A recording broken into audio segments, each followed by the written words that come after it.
नमस्कार दोस्तों, स्वागत है आप सभी का आपके अपने यूट्यूब चैनल अमन प्रेस जीके में। जैसा कि फ्रेंड्स आज है आपका 2 अगस्त और 2 अगस्त को दोस्तों आपका एसएससी सीएचएसएल का एग्ज़ाम जो कि स्टार्ट हो गया था। फर्स्ट शिफ्ट का एग्ज़ाम खत्म हो गया था, तो फर्स्ट शिफ्ट का एनालिसिस हमने आपको प्रोवाइड करवाया था।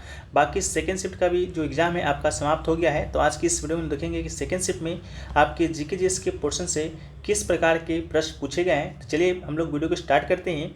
बिना किसी तरीके पीडीएफ टेलीग्राम पे मिल जाएगा, लिंक डिस्क्रिप्शन में दिया गया है। अगर टेलीग्राम पर ना मिल पाए, ना पहुंच पाए तो आप हमें व्हाट्सअप मैसेज भी कर सकते हैं। व्हाट्सअप मैसेज पे 9973741666 पे करना है। लेकिन याद रहे अपना एग्ज़ाम डेट और शिफ्ट जरूर बताइएगा, तभी आपका मैसेज को रिप्लाई दिया जाएगा। ठीक है, चलिए हम लोग वीडियो में आगे बढ़ते हैं। तो पहला जो प्रश्न आपसे जो पूछा गया था फ्रेंड्स, वो देखिए क्या पूछा गया है कि निम्नलिखित पहाड़ियों में से कौन सी पूर्वी घाट एवं पश्चिमी घाट के मिलन स्थल को बनाती है। ठीक है, यानी कि पूछा गया था कि पूर्वी घाट और पश्चिमी जो घाट है वो आपका कौन सा पहाड़ी पर जाके मिलता है, मिलन स्थल को बताना था। तो नीलगिरी ऑप्शन में दिया गया था, तो नीलगिरी इसका राइट आंसर हो जाएगा। ठीक है, पूर्वी घाट पश्चिमी घाट का जो मिलन स्थल होता है नीलगिरी पहाड़ी है। पूर्वी घाट भारत के दक्षिण में पूर्वी घाट के समांतर फैला हुआ है, जबकि पश्चिमी घाट भारत के पश्चिमी समुद्री तट के सहारे फैला हुआ है फ्रेंड्स। ठीक है, देखिए इसका राइट आंसर हो जाएगा। इसके अलावा यह मैप भी आप देख सकते हैं पूर्वी घाट पश्चिमी घाट का। यहाँ पर दोस्तों आप देख सकते हैं यहाँ पूर्वी घाट है और यहाँ पर दोस्तों आपका पश्चिमी घाट है। यहाँ पर दोस्तों आपका नीलगिरी पहाड़ियाँ है। तो यहीं पर दोस्तों आपका क्या होता है, दोनों आकर मिलती हैं। तो इसी को दोस्तों आपको राइट आंसर करना था। ठीक है, इसी प्रकार और भी पहाड़ियाँ हैं, उसको आप लोग देख लीजिएगा स्क्रीनशॉट लेकर। बाकी पीडीएफ तो आपको वहाँ पर टेलीग्राम पे मिल ही जाएगा। ठीक है, देखिए नेक्स्ट क्वेश्चन की बात करें तो नेक्स्ट क्वेश्चन दोस्तों आपसे पूछा गया, वो पूछा गया था कि निम्नलिखित में से किस वाद्य यंत्र के साथ उस्ताद अली अकबर खां का संबंध है। ठीक है, तो उस्ताद जो अली अकबर खां हैं उनका जो संबंध है दोस्तों आपका सरोद से है। तो इसका राइट आंसर आपका सरोद हो जाएगा। ठीक है, अगर आपसे पूछ जाए घराना तो दोस्तों आपका मेहर घराना उसका राइट आंसर हो जाएगा। वो मेहर घराने के भारतीय हिंदुस्तानी शास्त्रीय संगीतज्ञ हैं, जिन्हें सरोद वादन में उनके दक्षता के लिए जाना जाता है। ठीक है, इसके अलावा संतूर से बात करें तो कि आपका फर्स्ट शिफ्ट में आया था पंडित शिव कुमार शर्मा जी के बारे में कि किस वाद्य से हैं, तो आपके संतूर से थे। इसके अलावा संतूर से दोस्तों आपके भजन सुपारी जी भी हैं। ठीक है, इसके अलावा सरोज से बात करेंगे तो अलाउद्दीन खां है, अली अकबर खां है, अमजद अली खां है, बुद्धदेव दास गुप्ता हैं। इसके अलावा बहादुर खान, शरण रानी और जरीन एस शर्मा, ये सभी आपके सरोद वादक हैं। इसके अलावा सितार वादक की बात करेंगे तो पंडित रविशंकर जी हैं, शाहिदा परवेश खां हैं, बुद्धदीत मुखर्जी हैं। इसके अलावा अनुष्का शंकर, हरा शंकर भट्टाचार्य, निखिल बनर्जी, विलायत खां और मुश्ताक अली खां, ये सभी जो आपके वादक हैं वो आपके सितार वादक हैं। सुरबहार से दोस्तों आपके अन्नपूर्णा देवी हैं। सजाद हुसैन है। अन्नपूर्णा देवी के विषय में आपके सीजीएल में भी प्रश्न बन चुका था कि निम्नलिखित में से कौन सुरबहार वाद्य से संबंधित है, उसका राइट आंसर अन्नपूर्णा देवी था। ठीक है, हम वही एक्स्ट्रा फैक्ट बताएंगे दोस्तों जो कि आपके एग्जाम में पहले से आ चुके होंगे। ठीक है, जैसा कि फर्स्ट शिफ्ट में हमने जो एक्स्ट्रा फैक्ट्स बताया था उससे हूबहू 2 से 3 प्रश्न आपके डायरेक्ट सेकंड शिफ्ट में देखने को मिले हैं। ठीक है, बीन से संबंधित प्रश्न की बात, बीन वाद्य से संबंधित प्रमुख व्यक्ति की बात करेंगे तो असद अली खां, जिया मोहिउद्दीन उद खान आपके विन से हो जाएंगे। वीणा की बात करेंगे तो जियामुद्दीन डागर, अयारी श्याम सुंदर, डोरी स्वामी अयंगर, चितुम्बी इमानी शंकर शास्त्री के अलावा धनमल के.आर. स्वामी, सुंदरम बालचंद्रम, ये सभी आपकी वीणा से संबंधित है। उसके अलावा रुद्र वीणा की बात करेंगे तो असद अली खां आपकी रुद्र वीणा से संबंधित है। ठीक है, तो इन सभी को आप लोग याद कर लीजिएगा, यहाँ से एक प्रश्न आपको जरूर देखने को मिलेंगे। ठीक है, तो ये दोस्तों आपका हो गया। इसके अलावा नेक्स्ट क्वेश्चन आपसे जो पूछा गया वो दोस्तों पूछा गया था पेलाग्रा रोग जो होता है किस विटामिन की कमी के कारण होता है। ठीक है, तो पेलाग्रा रोग के विषय में दोस्तों हमने आपको फर्स्ट शिफ्ट के वीडियो में बताया था, जब आपसे बेरी रोग के बारे में पूछा गया था कि पेलाग्रा रोग है आपका विटामिन B3 की कमी के कारण होता है। विटामिन B3 को वैज्ञानिक भाषा में नियासिन कहते हैं और उसकी सतत कमी में शरीर में पेलाग्रा रोग को उत्पन्न करता है और शरीर में रोगों को नियंत्रण देता है। ठीक है, तो पेलाग्रा रोग के विषय में आप लोग को विश्वास नहीं है तो देख लीजिए फर्स्ट का जो PDF है आपका यहीं पर है, ज़्यादा दूर नहीं है कि हमने आपको बताया था कि नहीं बताया था। ठीक है, जब आपका बेरी नामक रोग आया था तब। ठीक है, ये बेरी वाला रोग आया था फर्स्ट में पूछा गया था, जिसमें से हम आपको एक पिक दिए थे जिसमें से आपको बताया था कि विटामिन B3 की कमी से आपका क्या होता है, त्वचा का श्वेत होना होता है और मानसिक रूप से मद होना होता है, यानी कि पेलाग्रा रोग। ठीक है, यहाँ पर आपको पेलाग्रा रोग दोस्तों विटामिन B12 दिया गया है। ठीक है, इसको थोड़ा सा सुधार कर लीजिएगा। ठीक है, इसके अलावा विटामिन ए की कमी से वर्णहत्ता होता है। इसके अलावा विटामिन डी की कमी से रिकेटस होता है। विटामिन के की कमी से रक्त का थक्का जमना होता है। इस तरह करके दोस्तों आपको क्या करना है, याद रखना है। ठीक है, चलिए नेक्स्ट क्वेश्चन की ओर बढ़ते हैं। तो नेक्स्ट क्वेश्चन दोस्तों आपसे पूछा गया था कि तंजावुर में एक मंदिर स्थित है आपका, तंजावुर में एक आपका कौन सा मंदिर है, तो राजराजेश्वर मंदिर है। ठीक है, वो पूछा गया था कि किस शासक के द्वारा बनाया गया था। ठीक है, इस प्रकार करके कोई क्वेश्चन पूछा गया था किस शासक के द्वारा बनाया गया था, लेकिन हमको तो स्टूडेंट बताया था कि किस कहाँ पर स्थित है। ठीक है, कोई भी पूछा गया हो इसका आंसर आपको मिलने वाला है। अगर आपसे पूछा गया होगा कहाँ है, तो आपका तमिलनाडु में स्थित है। लेकिन अगर आपसे पूछा गया होगा कि किसने बनवाया था, तो इसे दोस्तों आपका 1003 से 1010 के बीच आपका चोल शासक हुआ करता था, प्रथम राजराज चोल। ठीक है, तो राजराज चोल ने बनवाया था, उनके नाम पर ही राजेश्वर मंदिर का नाम भी दिया गया था। ठीक है, अगर कहाँ पूछा गया तो तमिलनाडु किसने बनवाया था, तो राजराजा चोल प्रथम ने बनवाया था। ठीक है, इसके अलावा मंदिर से प्रश्न आपका देखा गया है कि फर्स्ट में पूछा गया है और सेकंड शिफ्ट में भी पूछा गया है। तो मंदिर से कुछ इंपॉर्टेंट फैक्ट्स को देख लें। तो सूर्य मंदिर जो कि दोस्तों आपका ब्लैक पेगोडा के नाम से जानते हैं, ये स्थित कहाँ है, तो कोणार्क जो कि उड़ीसा में स्थित है। इसके अलावा विरूपाक्ष मंदिर की बात करेंगे तो विश्व विरासत स्थल में ये शामिल है और पटकल कर्नाटक में स्थित है। मीनाक्षी मंदिर की बात करेंगे तो मदुरई तमिलनाडु में स्थित है। सौर मंदिर दोस्तों आपका महाबलीपुरम तमिलनाडु में स्थित, ये भी आपका मंदिर है। सोमनाथ मंदिर दोस्तों बात करेंगे गुजरात में आपके फर्स्ट शिफ्ट में आया था मिलान करने के लिए। दिलवाड़ा का जैन मंदिर आपका माउंट आबू राजस्थान में स्थित है।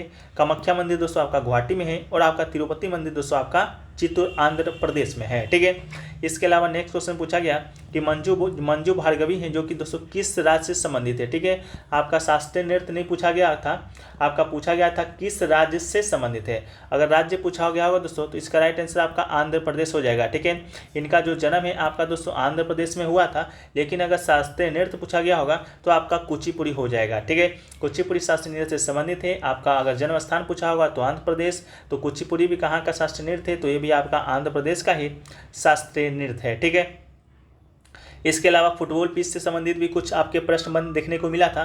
शायद स्टूडेंट बताया था कि फुटबॉल पिच की लंबाई पूछा गया था, एक बोला था कि गोल पोस्ट का लंबाई पूछा था। तो आप लोग देख लीजिएगा, कमेंट सेक्शन में इसको वेरीफाई कर दीजिएगा, लंबाई पूछा गया था पिच का या गोल पोस्ट का। ठीक है, हम लोग दोनों को देखते हैं। फुटबॉल पिच के मैदान की लंबाई की बात करेंगे तो 110 से 110 सेंटीमीटर आपका इंटरनेशनल मैचों के दौरान होता है। यार्ड में बात करेंगे तो 110 से 120 यार्ड। चौड़ाई की बात करेंगे तो 74 से 75 मीटर यानी कि 70 से 80 यार्ड होता है। अब गोल पोस्ट की लंबाई की बात करेंगे तो इसकी लंबाई दोस्तों आपका 7.32 मीटर और आपका चौड़ाई 2.14 मीटर होता है। इसके अलावा फुटबॉल में गोल जो एरिया होता है, गोल करने का एरिया, उसका भी दोस्तों आपका यही आपका होता है। ये शायद मेरे ख्याल से आपका फुटबॉल में गोल एरिया ही पूछा गया था, तो देख लीजिएगा आप लोग। इसके अलावा यहाँ पर आप देख सकते हैं, ये दोस्तों आपका जो आयताकार जो मैदान दिख रहा है वो दोस्तों आपका क्या है, तो फुटबॉल का ही मैदान है। इसका जो लंबाई है आपको यहाँ पर 110 मीटर दिख रहा होगा और चौड़ाई दोस्तों आपका यहाँ पर 74 से 75 मीटर तक दिख रहा होगा। इसके अलावा यहाँ पर दोस्तों आपका ये क्या है, तो पेनल्टी आर्क है। ये दोस्तों आपका गोल एरिया है, तो शायद इसी का आपका लंबाई पूछा गया होगा, तो उसको राइट आंसर कर लीजिएगा। इसके अलावा ये दोस्तों आपका पेनल्टी एरिया है, ये दोस्तों आरंभ का वृत्त है। ठीक है, यहीं से दोस्तों आपका क्या होता है, मैच है जो कि शुरू होता है। ठीक है, एक क्वेश्चन पूछा गया, आयुष्मान कार्ड योजना के अंतर्गत दी जाने वाली जो योजना है किस अनुच्छेद के अंतर्गत आती है, तो आयुष्मान कार्ड योजना के अंतर्गत दोस्तों आपको स्वास्थ्य से संबंधित जो लाभ है वो दिया जाता है। वो दोस्तों अनुच्छेद आपका 47 के अंतर्गत आता है, तो 47 इसका राइट आंसर हो जाएगा। 47 जो अनुच्छेद कहता क्या है, तो राज्य अपने लोगों के पोषाहार स्तर और जीवन स्तर को ऊंचा करने और लोक स्वास्थ्य के सुधार को अपने प्राथमिकी कर्तव्यों में मानेगा और राज्य विशिष्टतया मातकोपेय स्वास्थ्य के लिए हानिकारक औषधीय प्रयोजनों से भी उपभोग का प्रतिषेध करने का प्रयास है जो कि करेगा। ठीक है, तो ये आपका राइट आंसर था। इसके अलावा आयुष्मान भारत कार्यक्रम की बात करेंगे तो 2018 में भारत के प्रधानमंत्री नरेंद्र मोदी जी के द्वारा इसे लॉन्च किया गया था। इसके अलावा नेक्स्ट क्वेश्चन देखिए पूछा गया था आपका कि 77th ग्रैंड मास्टर कौन है। ठीक है, 77th ग्रैंड मास्टर कौन है, ये प्रश्न आपसे पूछा गया था। तो अगर 77 पूछा गया होगा तो आदित्य मित्तल। ठीक है, आदित्य मित्तल इसके राइट आंसर हो जाएंगे।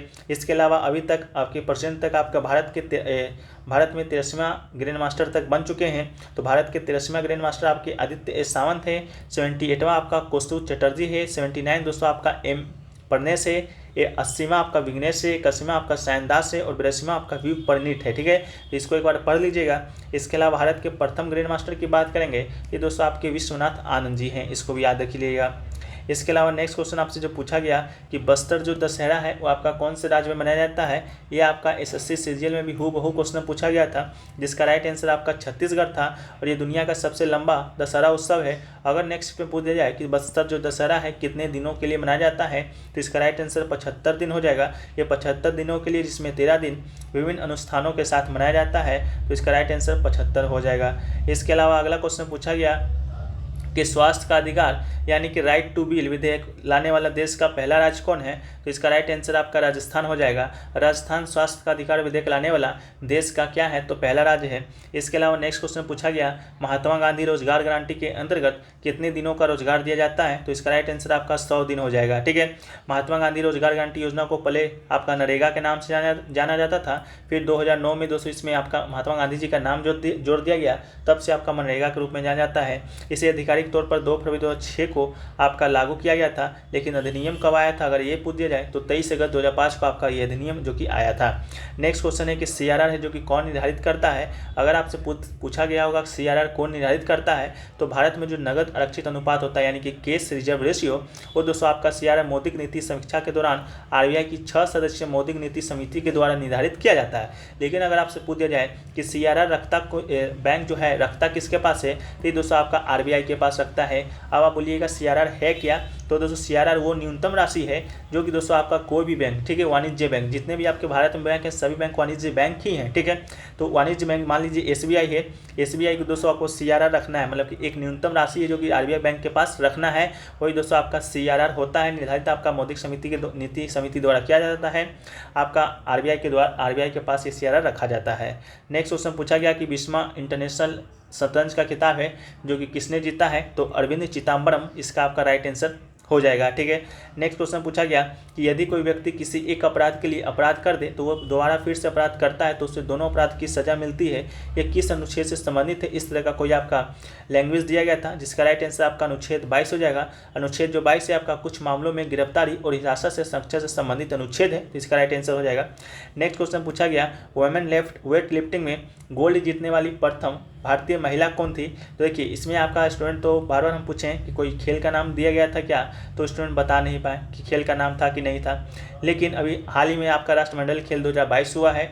स्टूडेंट तो आपको मीराबाई चानू कह रहे थे कि ऑप्शन में था, तो मीराबाई चानू राष्ट्रमंडल खेल 2022 जो कि बर्मिंघम इंग्लैंड में हुआ है, उसमें दोस्तों आपका भारत की तरफ से स्वर्ण पदक हासिल किया है। ठीक है, अगर राष्ट्रमंडल खेल 2022 था तो आपका मीराबाई चानू ही राइट आंसर था। ठीक है, इसके अलावा ओलंपिक में गोल्ड जीतने वाली प्रथम महिला की बात करेंगे तो कर्णम मल्लेश्वरी आपके राइट आंसर हो जाएंगे, जो कि 2000 सिडनी ओलंपिक में आपका भारत की तरफ से गोल्ड जीतने वाली प्रथम महिला है। मीराबाई चानू की बात करेंगे तो टोक्यो ओलंपिक 2020 हुआ था, उसमें भी रजत पदक जीतने वाली, मतलब ओलंपिक में पदक जीतने वाली, टोक्यो ओलंपिक में पदक जीतने वाली प्रथम महिला थी, जो कि रजत पदक जीती थी वेट लिफ्टिंग में ही। ठीक है, इसके अलावा एक क्वेश्चन था कि निम्नलिखित में से कौन से नृत्य से संबंधित नहीं है। 4 नाम दिए गए थे, जिसमें से एक नाम आपका श्रेया घोषाल जी का था, जो कि नृत्य से संबंधित नहीं है। ये दोस्तों आपका किससे संबंधित है, तो आपका ये सिंगर यानी कि गायन से संबंधित है। ठीक है, यानी कि ये गायक है।